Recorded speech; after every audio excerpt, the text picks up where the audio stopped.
Nel 2016 il console generale della Corea del Sud non sapeva neanche dove era Udine, li ho portati io qui, perché loro conoscono Venezia, conoscono Roma, Milano, Torino, quelle città dove loro organizzano già i loro eventi storici. Loro sono innamorati del Friuli, perché il Friuli è una bellezza indescrivibile.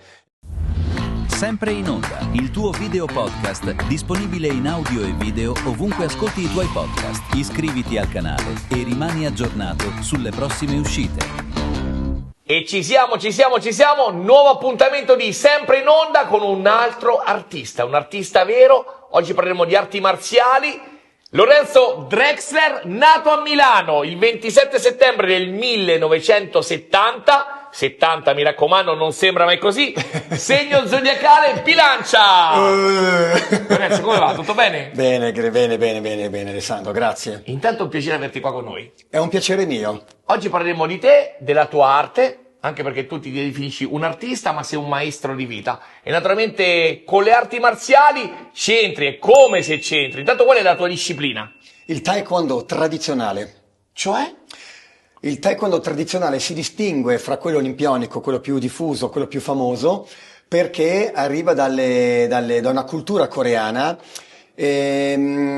ripristinata e riaggiornata dopo la possessione del Giappone. Sai che il Giappone dal 1907 al 1945 ha invaso la Corea, dopo la Corea si è liberata nel 1945 grazie a interventi dell'America. Adesso non vogliamo fare un po' di storia, però sempre un po' di comunque storia. Sono arrivati gli americani, no? Sì, americani, Ha detto silenzio a tutti, qua si ricomincia da capo. Allora i coreani hanno ricreato un nuovo paese. La parte del sud stiamo parlando, invece la parte nord è andata verso l'Unione Sovietica, come si sa oggi nella storia, e quindi rinasce una nuova disciplina attraverso diverse discipline che si praticavano sia nell'antica Corea, quindi il Taekyon, il Sobakdo, discipline che si faceva prima dell'invasione del Giappone. Poi è subentrato giustamente le discipline giapponesi, quindi il karate, Shotokan, lo judo, e i coreani furono costretti a praticare queste discipline, no? Io sono rimasto a Bruce Lee, a me attraeva questo Bruce Lee, ma qui no? siamo già su un altro pianeta. Siamo su un altro pianeta. Sì, qui, ma non si parla di livelli diversi, siamo di storie diverse, no? Un po' più lontane, no? Ecco, qui stiamo parlando proprio della Corea che si è evoluta dal 45 in poi in maniera impeccabile. E così nacque il nuovo taekwondo, la nuova disciplina che fu chiamata così. Prese le vecchie discipline coreane, prese qualcosa del Giappone, quindi discipline giapponesi, una bella fusione, shake, una bella nasce fusione. il taekwondo tradizionale. Un bel mashup. Esatto. Adesso parliamo un po' della tua storia anche. Tu nasci a Milano nel 1970, abbiamo detto il 27 settembre, ma come ci sei arrivato in Friuli Venezia Giulia? Anche perché tua mamma è austriaca, se non ero, babbo toscano di Siena. Insomma, sei in Friuli da 40 anni, come mai? Raccontami questa storia. Beh, allora, a parte che ai friuliani piace il minestrone, quindi tutti i miscugli vanno sempre bene in Friuli, no? Eccomi qui. Giusto. Praticamente io sono andato con mia madre in Austria nell'80, che avevo 10 anni, e mio papà rimase in Italia, in Liguria all'epoca, per lavoro e per i suoi impegni. I genitori decidono di ognuno la sua strada, va bene, io seguo la mamma. E mia mamma, essendo di origine austriaca, porta con noi, quindi me, mio fratello e mia sorella, Paolo e Deborah. Ciao ragazzi. E li salutiamo, ciao. E andiamo a vivere a Klagenfurt, dove mia mamma è di origine. Bene, giustamente un ragazzo randagio, selvaggio, ma di buon cuore sempre, senza una vicinanza di un padre, si sente un po' perso, no? Essendo comunque un ragazzo parecchio vivace, scatenato, Esuberante, cercavo qualcosa che mi desse un po' una calma, qualcosa che mi rendesse più forte, più sicuro di me. E allora attraverso le scuole fu consigliato di andare a conoscere questo maestro coreano, Son Chang-ho di nome. Tutt'oggi in vita, tutt'oggi praticante. Lo senti tuttora? Non abbiamo più contatto dal 2006. Ma questa è un'altra storia. Cosa ti lascia però questo maestro, in questo percorso? Gratitudine perché senza di lui non sarei qui adesso. E quindi per me è una cosa fondamentale riconoscere quello che ho ricevuto, si dà anche certo, ma io ho ricevuto tantissimo e il più grande regalo che ho ricevuto è rimettere a posto la mia vita, riconoscere me stesso, praticare uno sport a livello artistico come il taekwondo, mettendo dentro anche la mia vena artistica ereditata da mia madre. Quello non si può negare. Chi viene a trovare il mio club Cosa trova cosa tutto. faceva la mamma? Mia mamma era un'artista, mia mamma nasce in televisione, lavorava per la Rai, si faceva fare a pezzettini al Mago Silva, faceva la ballerina, all'epoca le veline non esistevano, quindi si ballavano sui palcoscenici quando c'era bisogno. E così aveva coinvolto anche noi, con i miei fratelli, in televisione. Noi facevamo i modelli per tanti anni, abbiamo fatto svariate sfilate, ero ancora bello, ve lo posso giurare, poi i tempi cambiano. Che spettacolo, che spettacolo. E bene, la vita poi comincia a iniziare pesante, perché come raccontavo prima, mia mamma e mio papà si lasciarono, mia mamma ha preso una decisione, voglio ricominciare da capo, prendi i miei 3 figli in Austria, nuova vita. Senti, questa cosa qua ti ha eccetera. fatto soffrire? No, Sinceramente, sì, certo. Infatti, come dicevo prima, ero un ragazzo, forse anche dovuto a questo, molto sballato, non sapevo gestire le mie energie e di conseguenza cercavo nel mio subconscio un po' un nuovo inizio, come gestire i miei sfoghi, no? E questo ragazzo alle scuole vedeva che io ero ben predisposto a ballare, perché si ballava tanto una volta, no? Poi ero molto sciolto, invece a fare spaccate così inutilmente. E mi diceva, ma tu non pratichi già una disciplina? Io ho iniziato inizialmente con il karate Shotokan, perché da bambino, anzi da ragazzino, no, andavo a vedere le partite di hockey, Klagenfurt è molto forte in questo, e lì si va di brutto, ci si pesta, no? Non è Sì, come... c'è proprio, Sì, lo l'hockey scontro proprio. proprio fa parte del gioco, no?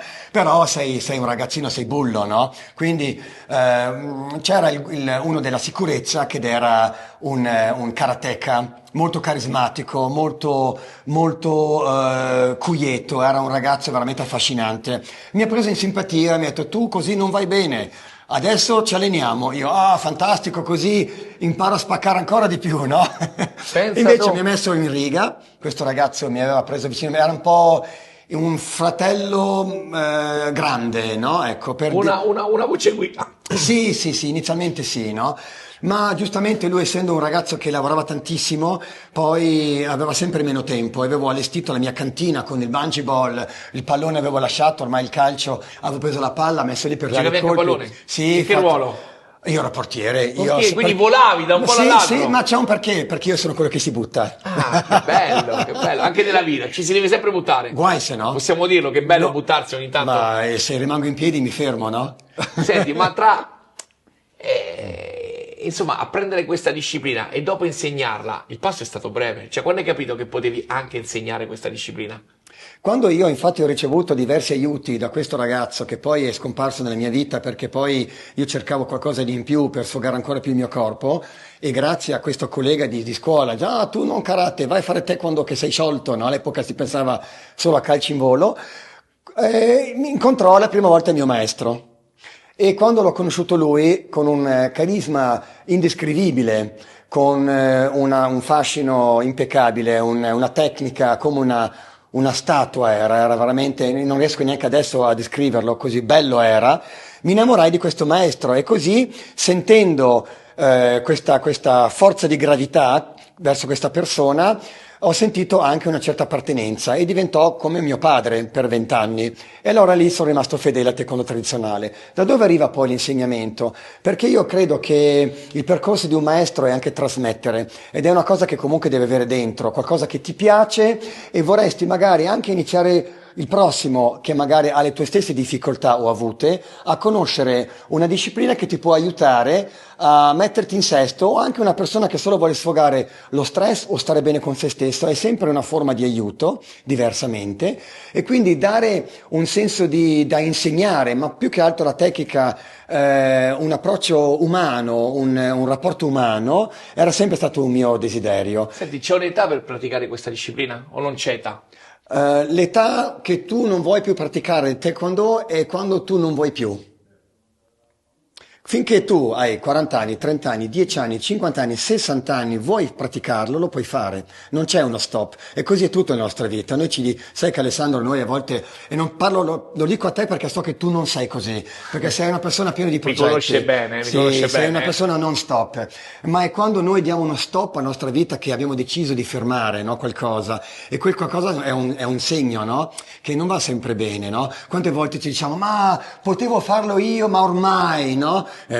Pensa che io avevo un vocabolario, la parola ormai l'avevo già cancellata col pennarello. Sì, via. Ma questo è merito anche della mamma, secondo me, una bella disciplina la mamma, eh? La mamma, ma devo correggerti perché mia mamma non era molto disciplinata, no, era proprio un'artista pazza. Pensavo che era un'austriaca di quelle, No. Si ama credere che l'Austria è così, no? Dovuto al vecchio impero, no? Eccetera, ma è cambiata l'Austria. Mia mamma era una persona fuori classe, totalmente freddo, caldo, rosso, nero o bianco e nero come si può dire. Mio padre ancora peggio, quindi figuri cosa viene fuori. A proposito di colori, la tua cintura che colore ha?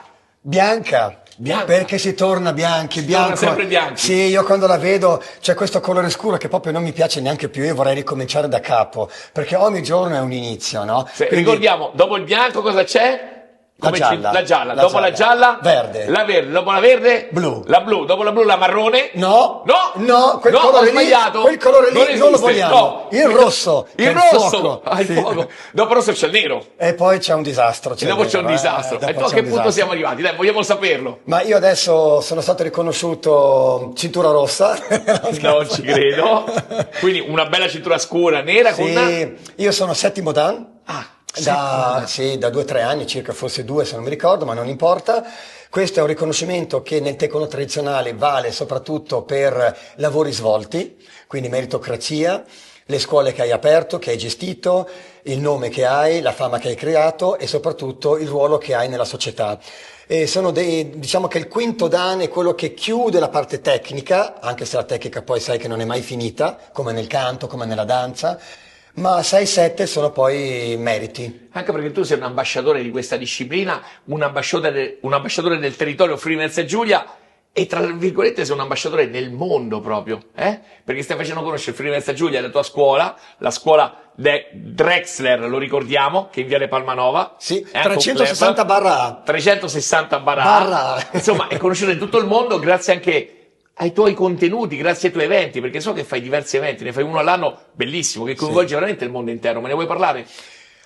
Noi abbiamo un evento storico che ormai esiste da 10 anni, togliendo adesso questa triste fase del Covid che ci ha un attimino interrotto, però l'idea nasce dal 2016, è partito il 2017 col prima edizione insieme in collaborazione con il Consolato della Corea del Sud, base a Milano. Nasce questo evento un attimino come un esperimento, no? Vediamo una bella location. Udine poi ha delle location bellissime. Tanti spazi belli, no? Bellissime.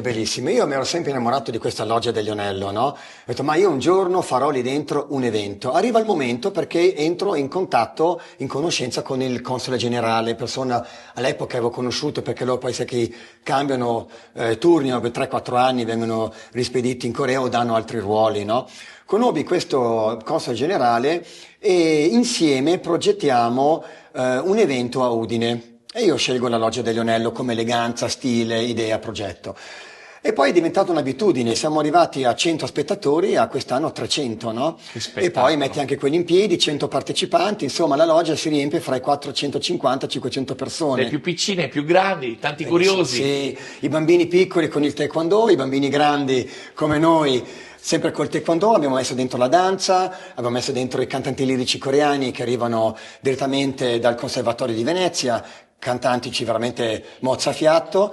E abbiamo messo dentro un po' l'arte, perché secondo me il taekwondo, essendo per me una disciplina artistica, va messa assolutamente in discussione positiva con diversi artisti. Che può essere c'è tanta espressione, tanta arte, tanta danza, tanta forza, questa disciplina. Assolutamente. Senti, ma i più piccini, che età hanno che si iscrivono alla tua scuola? Abbiamo aperto un corso tempo fa, che iniziano a 5-6 anni. Sia maschietti che femminucce? Sì. Però diciamo che il bambino dovrebbe iniziare dai 7 anni in poi. Ma è vero che i genitori sono contenti perché tornano a casa tutti tranquilli, quieti, insomma li stanchi tu? Sì, però sono contenti i genitori, però nessuno pensa poi al mio fegato. Tosta, Ma diciamo quanto che bello è però lavorare con i bambini? Bambini è fantastico perché il bambino è il futuro finché viene seguito, altrimenti per me non lo è un danno. Quindi se fai un bambino e lo fai crescere, gli devi dare un'opportunità per migliorare la tua specie. E il taekwondo può essere una mano, soprattutto non solo per trovare un'attività sportiva dove magari un bambino fa crescere il suo scheletro, i muscoli e si sfoga, ma anche un antistress per un bambino, perché sai, adesso io mi ricordo che quando andavo a scuola io nelle medie o nelle elementari non c'era quasi nessun compito da fare, i fine settimana giocavamo, le ferie estive eravamo liberi, adesso io vedo i bambini sotto pressione, no? Hanno compiti e compiti e compiti, sono pieni di febbre, no? Di tosse. Ma si sfogano con te i bambini? Certo Ti che raccontano sì. qualcosa di particolare che I succede a scuola? i miei bambini sono timidi, ma vado io vicino e gli chiedo, e sì, ci si sfogano. piace? Certo, certo, abbiamo un bel rapporto, ma anche con i genitori, sono genitori Ma fantastici. i genitori, tra l'altro, possono assistere agli allenamenti dei bambini? Cioè, come gestisci i genitori? Perché tante volte i genitori ogni tanto è un po' di parte, no? Allora, sai, nelle scuole, ad esempio, di calcio, tanti genitori non sono ammessi fuori dalla scuola di calcio, perché insomma, lì c'è un processo molto particolare. Nel tuo caso, i genitori possono condividere con te, con il bambino, questa disciplina, o è meglio di no? Io sono dell'opinione che la lezione di prova devono, perché a casa così hanno un confronto, no? La mamma che dice, allora Piero, ti è piaciuto? E lui dice, sì, Com'è? no? Oh, io No, l'accento sì, plurale no? ho fatto anche, la cadenza plurale. Sì, un pochettino, no? E allora c'è un confronto, ma se il genitore non ha visto, il bambino chiede o racconta cosa o qualcosa, il genitore non ha alba, è triste, no? E poi magari al genitore piace, il bambino è insicuro, il genitore comprende che questo potrebbe essere una cosa positiva per suo figlio e dice ma no Pierino vai a farlo che ti fa bene, vedrai che lì no, ti divertirai, fai amicizie eccetera, quindi c'è un confronto importante nelle lezioni di prova che sono 2 obbligatorie, ma poi dopo Vonde no, quindi dopo c'è il barretto, abbiamo un bellissimo tiki bar in giardino, abbiamo una location costruita appositamente dove il genitore può trovare i suoi spazi o per leggere un libro o stare seduto sereno ma fuori dalla visibilità del bambino, perché il bambino si distrae. Io mi sento l'orso del circo osservato, poi sa che sono un timido, e poi c'è il genitore che guarda e dice vediamo se mio figlio si comporta bene. C'è tutto un po' un disagio, no? Però esiste l'ultima parte della lezione, che sono quei 5 minuti, dove ho piacere che i genitori, quando vengono a prendere i bambini, osservano le ultime parole del maestro, perché io, quando chiudo la lezione, dico sempre qualcosa ai ragazzi. Costruttivo, educativo, e questa è l'ultima parola che spesso ci ricordiamo, no? Come il saluto, l'ultima parola che una persona esiste anche nel mercato così, no? Come la parola sì va bene, no? Oppure no non voglio, se lo dici alla fine rimane quello, no? Se lo dici durante un discorso, ecco, per questo dico c'è questa psicologia positiva che alla fine della lezione, quando i bambini si sono sfogati, io gli dico sempre, attenzione, esiste questo, oppure bravi, oppure non bravi, perché do sempre un senso il perché non erano bravi o perché erano bravi, Giusto, no? ma c'è qualcosa che ti fa incazzare? Cioè, cosa non tocca mai fare quando si frequenta il club Drexler? Quando si perde tempo, quando un bambino viene con la giornata no, e finge di aver male, finge di avere un po' di bua, oppure non si impegna, e io sono l'opinione, quel giorno lì non venire. Stai a casa sul divano perché occupi spazio e ossigeno e luce. Impegni un professionista che poi io la lezione adesso la svolgo insieme ad Alessia, che è una mia allieva speciale dove lei sta imparando il mestiere. Quindi un'allieva che è formato Sì, piano piano. sì, che stiamo educando Bello. per diventare un futuro tecnico ed è molto brava. Quindi sta impegnando delle persone, ma non ci sei. Se io fossi un imprenditore, apro una parentesi, e ho un dipendente che oggi è la giornata no, preferisco che non viene anziché magari trattare male il cliente, ma domani deve dare il doppio, quindi comunque ci sono delle pretese. Quindi ci sono questi ruoli, ecco, non amo perdere tempo. Senti, questo territorio, il Friuli Venezia Giulia, quanto importante è stato per il tuo club, per questa disciplina? O quanto importante sei tu per il Friuli Venezia Giulia in questo momento? Io sono una persona molto territoriale, vuol dire che se trovo un piacere in un posto e questo posto mi dà una sensazione di star bene, quindi fra terra, quindi mi piace la morfologia friulana, oppure le persone, sappiamo che il friulano è poco confidente all'inizio, ma poi dopo apre il suo cuore e si incastra nella tua vita, ti aiuta, ti avvicina, ma devi conquistarlo, devi conquistarlo. Quindi il Friuli lavora molto sulla meritocrazia, quindi è una cosa che a me piace, quindi mi trovo molto a casa. Se oggi mi chiedono torneresti a Milano? No, Milano non è più casa mia, è il mio luogo di nascita, sì, bei ricordi, brutti ricordi, sì, ma la casa è qui, dove io vivo, mangio, dove io contribuisco al benessere della regione o del territorio, parlando meglio, e dove io anche ricevo, quindi massimo rispetto e grazie FVG. Ma quando i coreani vengono qua in questo fantastico territorio, o nella tua Udine, nella nostra Udine, o quando gli ospiti internazionali vengono qui, cosa dicono di questa regione, di questa città? Guarda Alessandro, qui apriamo un portone, non una porta. Nel 2016 il console generale della Corea del Sud non sapeva neanche dove era Udine, li ho portati io qui, perché loro conoscono Venezia, conoscono Roma, Milano, Torino, quelle città dove loro organizzano già i loro eventi storici. Arriva l'italo austriaco, eccolo qui, si presenta e li ho portati qui. Loro sono innamorati del Friuli perché il Friuli è una bellezza indescrivibile e quindi certo si trovano bene, hanno poco tempo i coreani, devono dedicarsi un po' di più di tempo, di venire più spesso. Ben fatta. Senti, e il tuo tempo come lo dedichi oltre che lavorare? So che il lavoro è la tua passione, però se devi staccare la spina, mare, montagna, io so che hai anche un'amica che si chiama Peggy con cui condividi tante passeggiate, hai anche qualche moto possiamo dire che insomma è un tuo, diciamo un tuo sfogo, andare in moto e girare il mondo. Però raccontami un po' durante il tempo libero cosa fai. Sì, è vero Alessandro, hai detto già quasi tutto, la mia amante bionda pelosa Peggy, a quattro zampe. La vediamo adesso, grazie a Romano Urbani. È qui sotto, brava cuccetta, sì. E si fa voler bene. Lei sicuramente diciamo che ha aiutato anche a darmi una calmata, perché le passeggiate il mattino nei campi o nei boschi mi purificano mentalmente. I fine settimana anche con la mia compagna Gaia insieme al mio cane sono... Ti salutiamo, ciao Gaia. Ciao tesoro.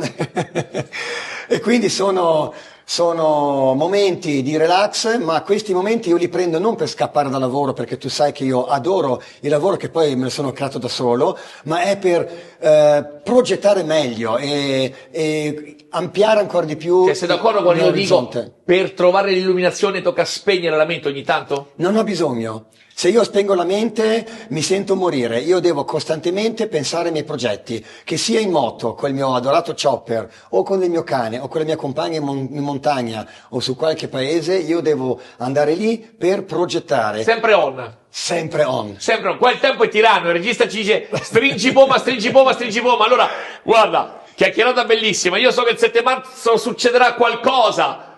Dove? Sì. Quando? Perché? Sì, 30 anni di Club Drexler, 30 anni dal 1 gennaio 2026. Quante cinture, c'è anche quella cintura poma che non si sa di che colore è, però è larga. Sì, 30 anni di storia, Udine, il 7 marzo.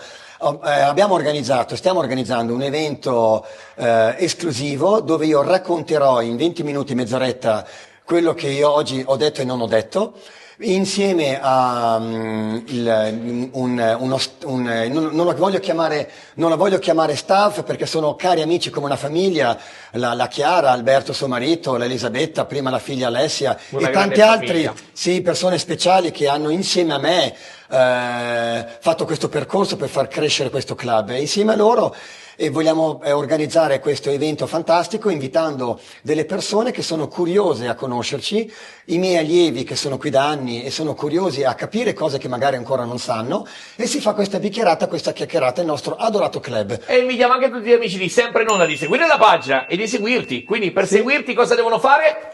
Scuola Drexler. Mi raccomando, è facilissimo. Tutti invitati il 7 marzo. Sì, tutti. Ore 18 in poi. Dalle 18 e 05 non entra più nessuno, però perché lì si riempie tutto facilmente. Allora, devi farmi una dedica velocemente perché qua il tempo è tiranno. Sì. Ascolti della musica ogni tanto.